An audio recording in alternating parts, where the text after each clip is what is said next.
느헤미야 말씀으로 함께 말씀을 나누고 있습니다. 느헤미야는 고국으로 돌아와서 지금 무너진 성벽을 재건하고 있습니다. 아무도 생각하지도 못했고 감당할 수 없는 일인데 느헤미야는 하나님의 말씀과 기도로 그들을 격려합니다. 하나님께서 우리를 흩으셨다가 이제 우리를 찾으셔서 우리가 다시는 수치를 당하지 않도록 우리를 모으셨는데 이제 이 성벽을 재건함으로 우리가 하나님의 백성으로 수치를 당하지 말자고 그들을 격려합니다. 이제 그들이 말씀으로 일어나서 이 성벽을 재건하는 데에 지난주에 같이 나눈 것처럼 상황이 다 다르죠. 노예도 있고 부자도 있고 약한 이도 있고 강한 자도 있고, 하지만 자신의 집 앞에 있는 성벽들을 재건해 나가면서 점점 이어져 가고 그 틈들이 메꾸어져 가고 있습니다. 물론 이 성을 재건함에 있어서 어려움이 없는 것이 아닙니다. 외부에 어려움이 있습니다. 산발락, 도비야, 게셈 이런 사람들이 계속해서 공격하려고 하고 마음을 낙심시키고 있는 때입니다. 그럼에도 불구하고 하나님의 일을 감당하고 있는 이때에 또 하나의 문제가 생깁니다. 외부의 문제가 아니라 이제 이스라엘 백성들 안에서의 문제가 생깁니다. 역사를 보면 여러 나라들이 패망할 때 보면 외부의 공격보다는 사실은 내부의 문제가 생겼을 때에 그 나라가 무너졌던 것을 봅니다. 지금 이스라엘 공동체 안에 이제 원망이 있고 울부짖음이 있고 고통이 있습니다. 이 문제를 느헤미야가 어떻게 해결하는지, 저와 여러분의 삶 가운데, 우리의 교회 가운데, 이 나라와 민족 가운데 지금 무너져 있는 성벽을 재건하면서 우리에게 이런 문제가 있다면 오늘 이 말씀으로 저와 여러분을 하나님이 치유하시기를 주님의 이름으로 축원합니다. 오늘 본문에 보니까 5장 1절에 백성들이 이렇게 울부짖습니다. 그때의 백성들이 그들의 아내와 함께 크게 부르짖어 그들의 형제인 유다 사람들을 원망하는데, 항상 붕괴의 첫 조짐은 원망입니다. 원망함으로 인해서 많은 것들이 무너지죠. 이스라엘 백성이 광야로 나왔을 때 그들은 수없이 하나님을 원망합니다. 물이 없다고 원망하고 먹을 것이 없다고 원망하고, 그 원망할 때마다 하나님은 여러 가지 방법을 통해서 그들에게 공급하시면서 그들을 치료하시고 인도해 가셨습니다. 오늘 본문에 보니까 백성들이 크게 부르짖고 있는데 아내들이 부르짖는다고 고백합니다. 그렇다는 것은 이 가정 안에 문제가 생겼다는 것입니다. 어떤 문제인가? 세 가지 문제인데 2절부터 설명이 되어 있습니다. 2절 같이 한번 읽어보죠. 어떤 사람은 말하기를 우리 자녀가 많으니 양식을 얻어먹고 살아야 하겠다 하고, 굉장히 궁핍하고 어려운 사람들이 생겼습니다. 그들은 지금 성벽을 재건하고 있습니다. 그런데 어떤 이들은 하루 벌어서 하루 먹어야 되는 사람들이 있습니다. 근데 그들도 지금 성벽을 재건하는 데에 동참하고 있습니다. 그러다 보니까 자신들이 일을 할 수가 없습니다. 가족은 많은데, 식구는 많은데 우리가 그럴 수 없어서 이제 사람들에게 구걸해서 먹어야 되겠구나, 이렇게 원망하는 사람들이 생겼습니다. 또 하나의 부류는 3절입니다. 같이 한번 읽어보죠. 어떤 사람은 말하기를 우리가 밭과 포도원과 집이라도 저당 잡히고 이 흉년에 곡식을 얻자 하고, 또 일부는 당시에 성벽을 재건하는 중에 흉년이 온 것 같습니다. 이 흉년에 먹고 살 수가 없으니까, 지금 가진 것이 없으니까 밭이나 포도밭을 저당을 잡히는 겁니다. 그런데 항상 어려울 때에 이익을 보는 사람들이 있습니다. 지금 부자들은요, 이 어려운 백성들에게 고리대금을 하고 있는 겁니다. 그래서 싫으면 말고 이거 빌려가려면 이만큼의 이자를 내야 돼, 훨씬 더 많은 이자를 부과하고 있는 겁니다. 근데 먹고 살아야 되니까 어쩔 수 없이 가지고 있는 밭을 이제 저당을 잡힙니다. 그리고 비싼 이자를 치러가면서 살고 있는 백성들이 원망하고 있습니다. 마지막으로 4절에 보니까 이런 사람들도 있습니다. 같이 읽어보죠. 어떤 사람은 말하기를 우리는 밭과 포도원으로 돈을 빚져서 왕에게 세금을 바쳤도다. 지금이나 그때나 세금 문제가 무거운 겁니다.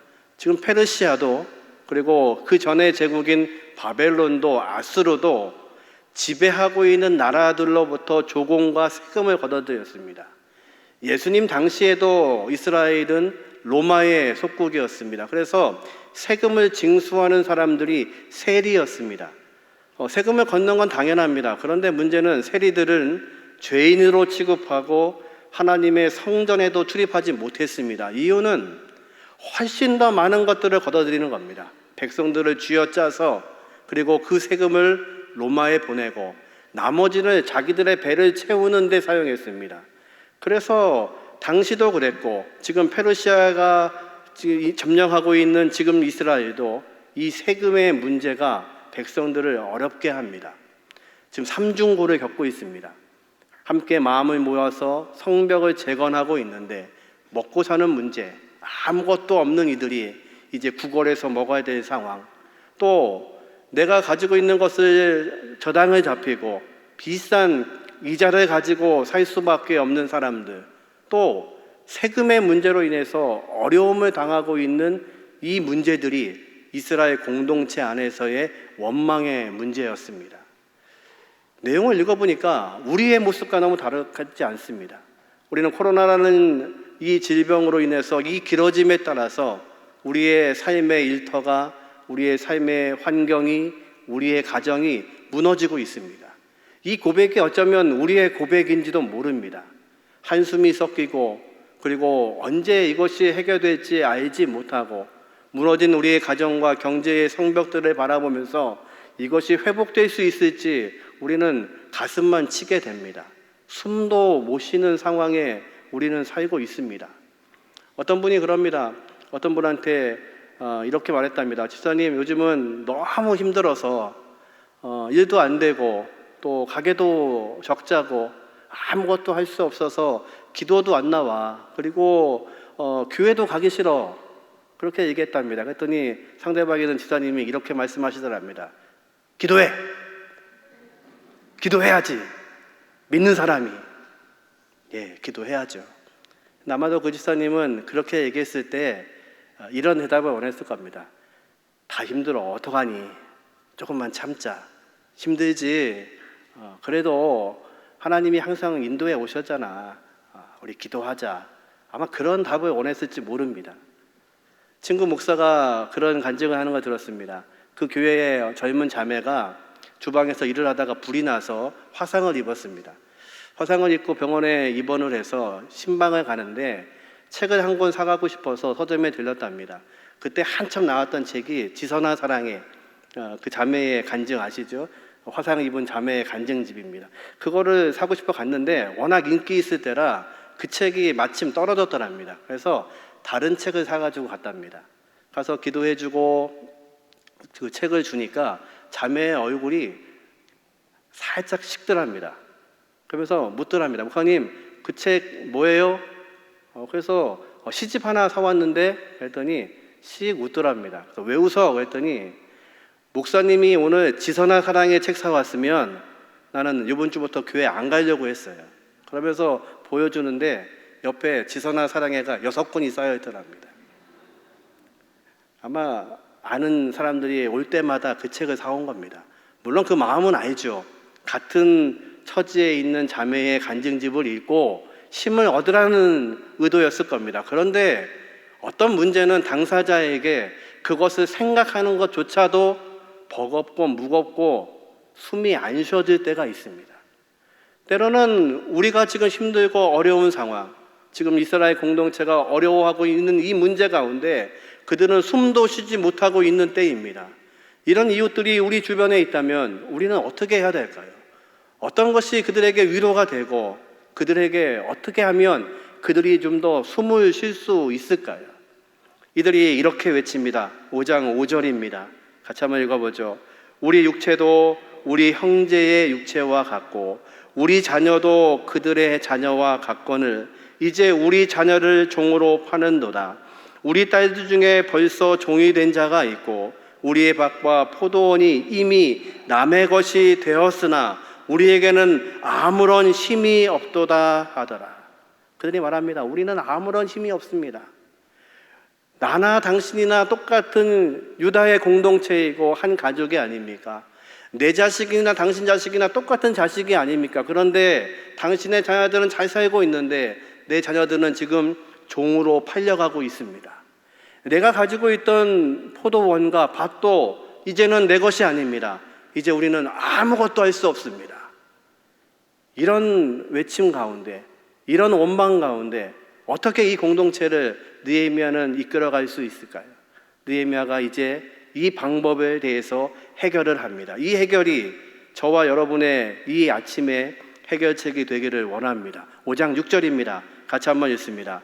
내가 백성의 부르짖음과 이런 말을 듣고 크게 노하였으나, 첫 번째 반응은 분노하는 겁니다.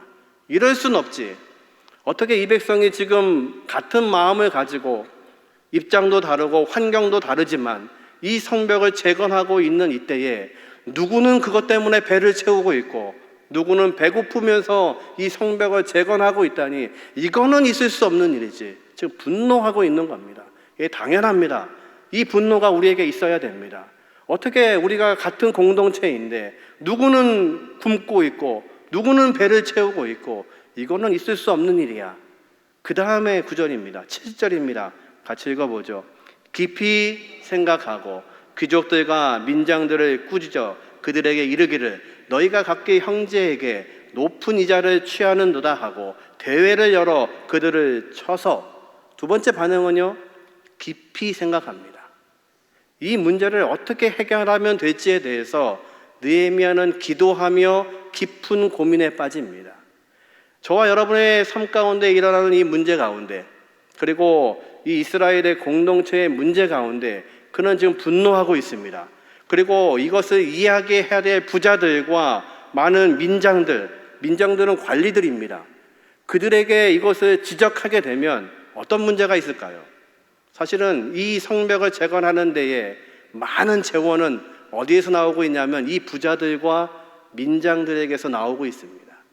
이들을 꾸짖으면 어쩌면 지금 완공이 거의 다가가고 있는 성벽의 공사가 중단될지도 모릅니다. 이들의 감정이 상하면 일을 안 할지도 모릅니다. 그러나 느헤미야는 이 말을 해야 됩니다. 왜냐하면 그들의 잘못을 분명하게 지적해야 됩니다. 그런데 느헤미야는 그냥 하는 것이 아니라 깊은 생각 가운데, 하나님 지금 공동체에 위기가 있습니다. 이제 이들을 꾸짖으면 어쩌면 이들이 마음이 상해버리면 이 공사를 안 할지도 모릅니다. 지금 어려움 당하고 있는 백성들이 있습니다. 하나님 이 문제 가운데 하나님 지혜를 주십시오. 지금 이 위기 상황이 다시 기회가 되게 하여 주옵소서. 예수님이 성전에서 장사하는 사람들의 상을 뒤엎으십니다. 채찍을 만들어서 그들에게 징계하십니다. 근데 그 본문에 자세히 보면 예수님께서 노끈으로 채찍을 만드셨다고 말합니다. 지금 예수님의 분노는 지금 금방 일어난 분노가 아닙니다. 분노한 그 감정을 가지시고 계획적으로, 조직적으로 그들을 가르치기를 원하는 겁니다. 채찍을 만들고 계십니다. 노끈을 꼬아서 채찍을 만드시며 이 문제를 어떻게 가르쳐야 되는지를 지금 준비하시는 예수님처럼 느헤미야가 깊은 생각 가운데 이제 그들을 향해서 이렇게 말합니다. 8절 말씀입니다. 같이 읽어보죠. 그들에게 이르기를 우리는 이방인의 손에 팔린 우리 형제 유다 사람들을 우리의 힘을 다하여 도로 찾았거늘 너희는 너희 형제를 팔고자 하느냐? 더구나 우리의 손에 팔리게 하겠느냐 하매 그들이 잠잠하여 말이 없기로. 느헤미야가 말합니다. 우리가 어떻게 회복됐냐? 우리가 찢어져서 다른 나라의 포로의 삶을 살다가 겨우 하나님이 우리를 회복시키지 않으셨느냐? 우리를 사다가 다시 회복시켜 놓으셨는데 너희가 너희 자손들을 팔면서 노예로 팔면서 다시 팔고 있으면 다시 팔린 그 사람들을 우리는 어떻게 회복시킬 수 있겠냐? 이 말을 듣고 있는 부자와 민장들이 아무런 말을 하지 못합니다. 저와 여러분은 어떤 사람들입니까? 우리는 죄로 인해서 죽었던 자들입니다. 그런데 하나님이 우리를 사랑하셔서 자신의 아들을 십자가에 못 박으시고 그 핏값으로 우리를 죄에서 건지시고 우리를 사셨습니다. 그런데 우리가 여전히 이 땅을 살고 있으면서 이 코로나의 시기에 예수 믿는 사람으로 살지 못하고 부끄러운 모습으로 살고 있다면 주님이 그렇게 말씀하실 겁니다. 내가 너희를 핏값으로 샀는데 너희가 내 뜻대로 살지 못하면, 너희가 그렇게 살고 있으면 너희를 다시 내가 어떻게 살 수 있겠느냐. 느헤미야의 외침이 바로 그겁니다. 이 동족을 하나님이 어떻게 회복하셨는데, 그래서 이 어려운 이 성벽을 어떻게 우리가 건축하고 있는데, 서로의 입장이 달라서 서로 할 수 없었던 일을 지금 이 일을 감당하면서 서로 연결되어지고 서로 메꾸어지고 있는 이때에 너희가 그 백성들을 팔고 있으면 어떻게 우리가 다시 건질 수 있겠느냐. 그리고 이렇게 말합니다. 5장 9절입니다. 같이 읽죠. 내가 또 이르기를 너희의 소행이 좋지 못하도다. 우리의 대적 이방 사람의 비방을 생각하고 우리 하나님을 경외하는 가운데 행할 것이 아니냐. 쉬운 말로 하나님의 백성이면 하나님 백성답게 살아야 된다. 예수를 믿고 있다면 예수 믿는 모습으로 세상 속에 살아야 된다. 그렇지 않으면 너희 핏값을 지불한 나 하나님은 어떻게 되는 거냐. 내 아들을 가지고 그 핏값으로 너희를 샀는데 너희가 내 마음으로 살지 못하면 나는 어떻게 하면 좋겠니? 지금 하나님이 이스라엘 백성에게 또 우리에게 묻고 계시는 겁니다. 이제 이 가운데 느헤미야는 그 백성들을 향해서 이런 놀라운 제안을 합니다. 5장 10절입니다. 같이 한번 읽어보죠. 나와 내 형제와 종자들도 역시 돈과 양식을 백성에게 꾸어 주었거니와 우리가 그 이자를 받기를 그치자. 놀라운 제안입니다. 이스라엘 백성이 사람들에게 돈을 꾸어주고 이자를 받는 것은 율법에 저촉되지 않습니다. 그런데 같은 민족 백성에게 꾸어준 것은 이자를 받지 말라고 하나님이 명령하십니다. 왜요? 형제이기 때문에 그렇습니다. 가족이기 때문에 그렇습니다. 느헤미야가 제안을 합니다. 나도 내 종들도 어려운 사람들에게 꾸어준다. 꾸어주고 안 받을 수는 없다. 그런데 이자는 안 받는다. 너희도 그렇게 하면 어떻겠느냐. 열왕기하 7장에 엘리사 선지자에게 한 여인이 찾아옵니다. 이 여인이 이렇게 말합니다. 내 남편은 당신의 선지학교에서 공부하던 학생이었는데 죽었습니다. 죽으면서 빚을 남겼는데 그것 때문에 내 두 아들이 지금 종으로 팔려갈 위기에 처해 있습니다. 어떻게 하면 좋겠습니까? 엘리사가 말합니다. 내 집에 있는 게 뭐냐? 여인이 말하지요. 내 집에 기름 한 그릇밖에 없습니다. 남은 거라고는 이 작은 기름 한 그릇, 얼마 안 되는 이게 전부입니다. 엘리사가 말하죠. 이웃에게 가서 빈 그릇을 빌려와라. 그런데 조금 빌리지 말고 많이 빌려와라. 많이 빌려왔습니다. 이제 어떻게 해야 되나요? 그 기름을 빈 그릇에 옮겨라. 그랬더니요, 그 그릇이 찰 때까지 기름이 끊어지지가 않습니다. 언제까지요? 그릇이 없을 때까지. 이제 엘리사가 말합니다. 그 기름을 팔아서 빚을 갚고 남은 것으로 아들들과 살아라. 놀라운 진리가 있습니다. 하나님이 일하실 수 있습니다.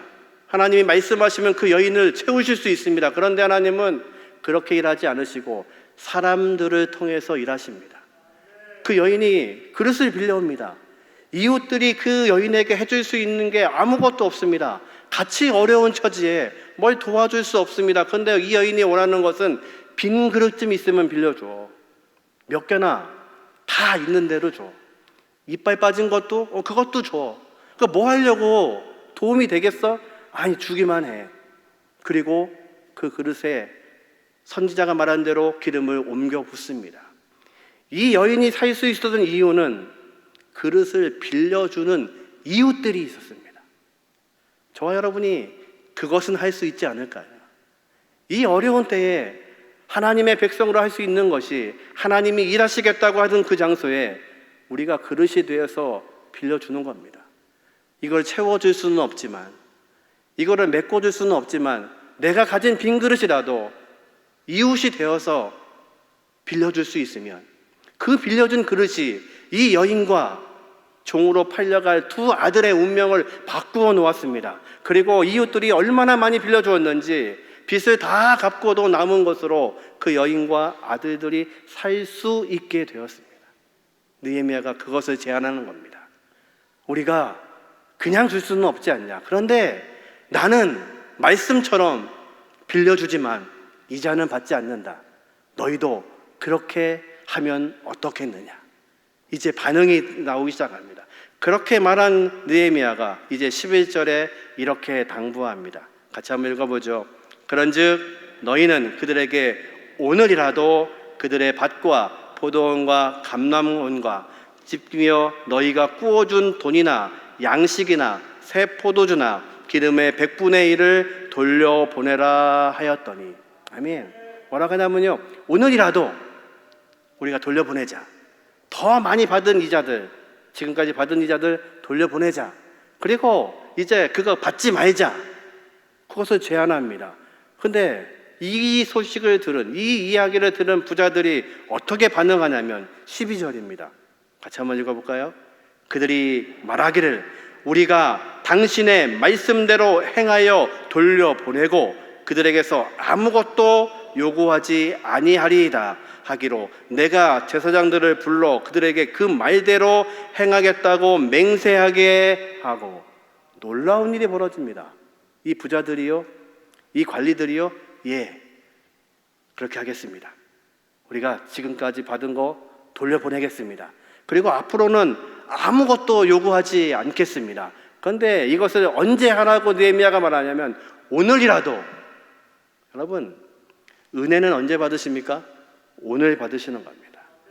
회개는 언제 하시는 겁니까? 오늘 하시는 겁니다. 방향을 돌리는 것은 언제 하시는 겁니까? 오늘 하시는 겁니다. 하나님은 오늘 일하는 백성들을 통하여서 하나님의 역사가 이루어지기를 원하십니다. 말도 안 되는 일이 벌어졌습니다. 폭리를 취하고 있던 그들, 그것으로 자신의 재산을 불리고 있던 그들이 느헤미야의 말을 듣고 회개하는 겁니다.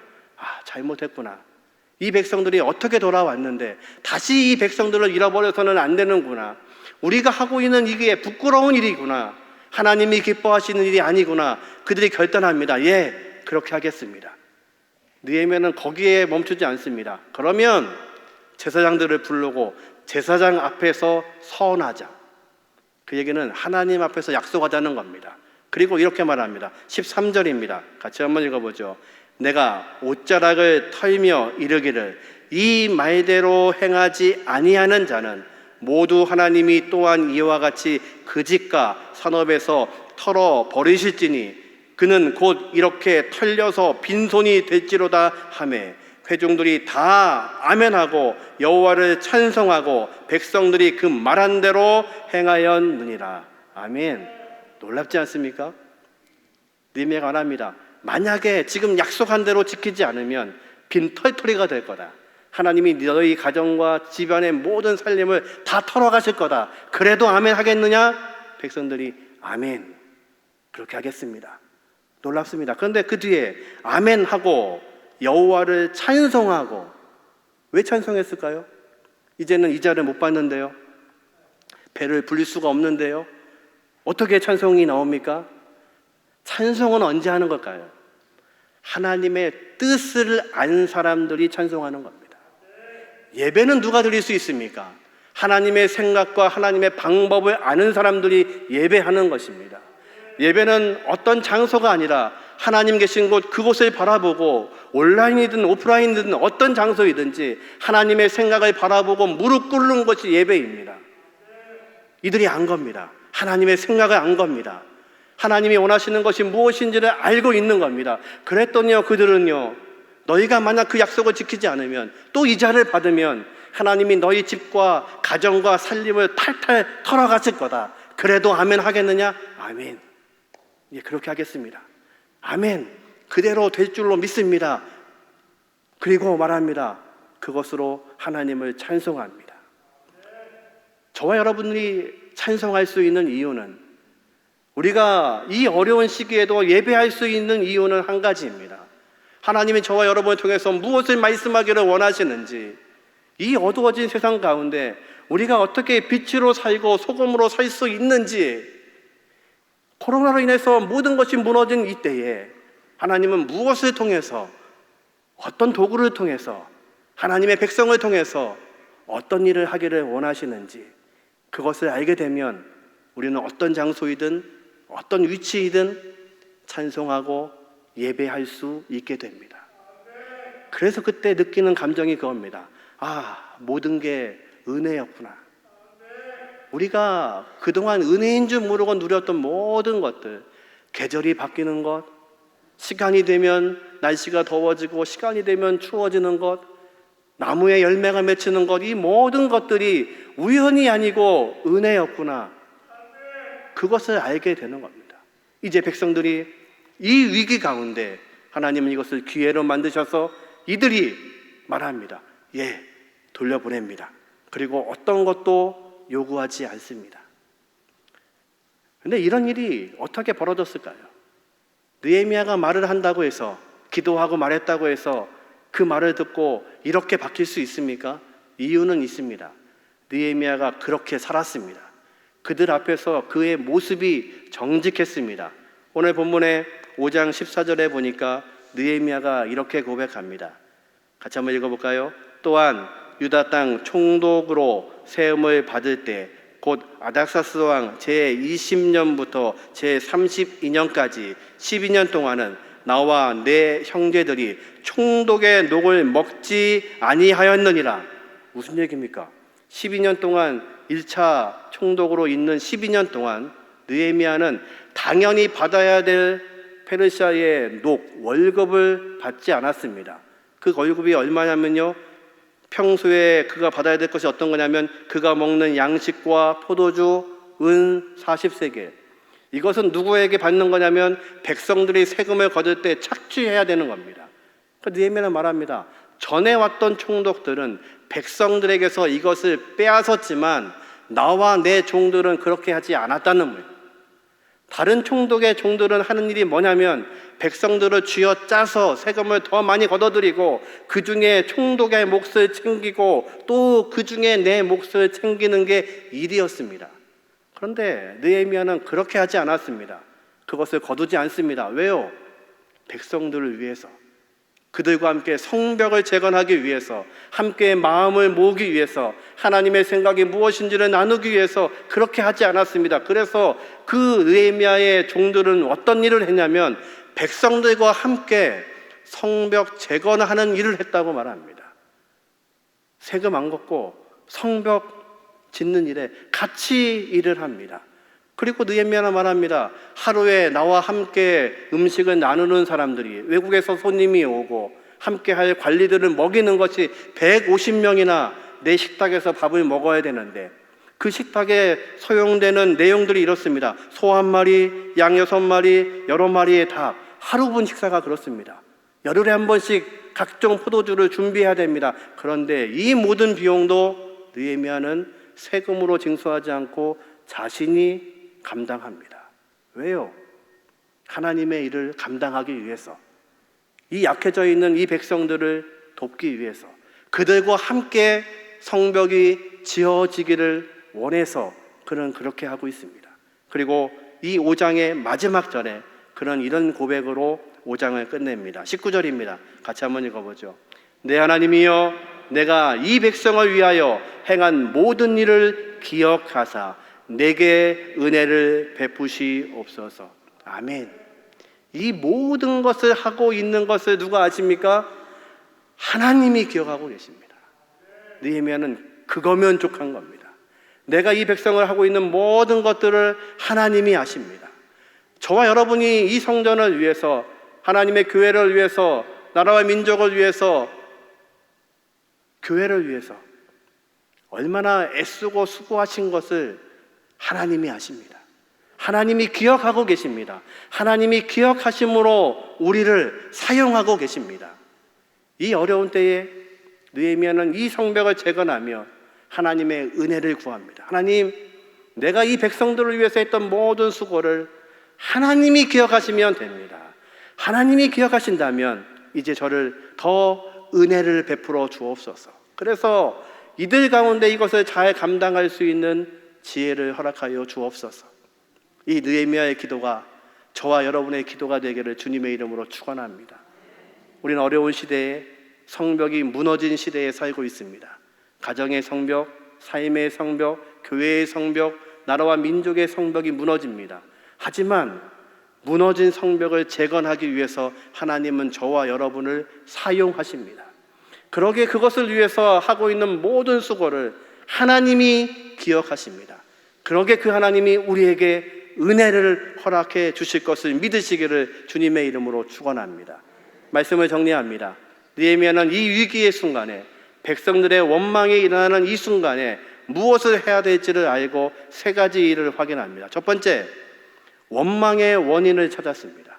백성들이 무엇 때문에 원망하고 있는지 그것을 정확히 찾아야 됩니다. 우리의 삶 가운데 원망이 있다면 그 원인을 찾으셔야 됩니다. 그래서 하나님이 어떻게 하기를 원하시는지, 우리가 아무 힘이 없습니다.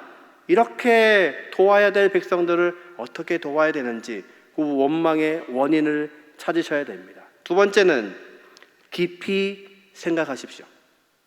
느헤미야는 지금 이 문제를, 이 위기의 상황을 깊이 묵상함으로 기회로 만들고 있습니다. 이 부자들을 설득하는 것이 쉽지 않습니다. 그들에게 질책하는 것이 쉽지 않습니다. 그런데 하나님이 그들의 마음을 바꾸어 놓으셨습니다. 그래서 그들이 빈 그릇이 되게 하셨습니다. 빈 그릇이 되게 하심으로 공동체가 다시 살 수 있도록 하나님이 은혜를 주셨습니다. 마지막으로 오늘 결단하십시오. 결단은 오늘 하시는 겁니다. 우리 삶 가운데 말씀으로 나에게 주셨다면 이제 하나님이 아시기 때문에 하나님을 기억하시고 오늘 결단함으로 저와 여러분을 통해서 무너진 성벽이 재건되는 은혜가 있기를 주님의 이름으로 축원합니다. 우리 다 자리에서 일어나셔서 같이 찬송 부르고 기도하겠습니다. 십자가를 질 수 있나 주님이 물어보십니다. 그 십자가를 질 수 있는 저와 여러분 되기를 원합니다.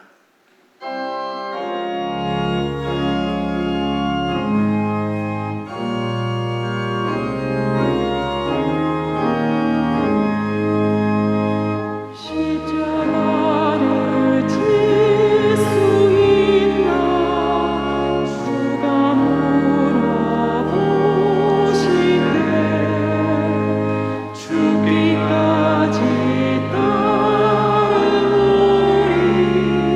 성도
통해서 일부만 기도하겠습니다. 아버지 하나님, 주님 명령하신 대로 우리가 준행할 수 있도록 은혜를 더하여 주옵소서. 말씀하신 대로 우리가 그렇게 하겠습니다. 순종할 수 있는 하나님의 백성으로 살게 하여 주옵소서. 그래서 우리 주변에 무너진 성벽들을 재건하는 데에 하나님 우리를 사용하여 주옵소서. 우리 통성으로 같이 기도하겠습니다. 선하신 아버지 하나님 감사합니다. 아버지 하나님, 우리를 통하여서 일하시는 것에 감사합니다. 아버지 하나님, 우리를 통하여서 무너진 성벽이 재건될 수 있도록 은혜를 더하여 주옵소서. 주님 말씀하시는 곳에 우리가 서 있을 수 있도록 은혜를 더하여 주옵소서. 아버지 하나님이여, 그것이 우리의 생각과 다를지라도 하나님의 생각을 보게 하여 주시고 하나님의 마음이 우리의 마음 되게 도와주셔서 우리를 빚값으로 사신 주님 앞에 우리가 나가게 하여 주시고 우리를 통하여서 무너진 성벽이 재건될 수 있는 은혜를 더하여 주옵소서. 아버지 하나님, 우리를 사용하여 주옵소서. 우리의 빈 그릇을 사용하여 주옵소서. 은혜를 더하여 주옵소서. 아버지 하나님, 우리의 빈 그릇이라도 하나님 원하시면 드릴 수 있게 하여 주옵소서. 우리의 빈 그릇이라도 사용하셔서 채우시고 인도하셔서 우리의 공동체가, 우리의 삶의 모습들이 세워져 갈 수 있도록 은혜를 더하여 주옵소서. 무너진 성벽을 재건하기를 원하시는 아버지 하나님, 이제 오늘도 하나님의 마음으로 우리가 서게 하심으로, 하나님의 생각으로 서게 하심으로, 하나님의 생각으로 오늘도 성벽이 재건될 수 있는 은혜를 더하여 주옵소서. 지금은 우리 주 예수 그리스도의 은혜와 아버지 하나님의 극진하신 사랑하심과 성령님의 내주 역사하심이 오늘도 무너진 성벽을 재건하기 원하는 각 사람들 머리머리 위에 지금부터 영원까지 함께 하시기를 예수님의 이름으로 간절히 축원하옵나이다. 아멘.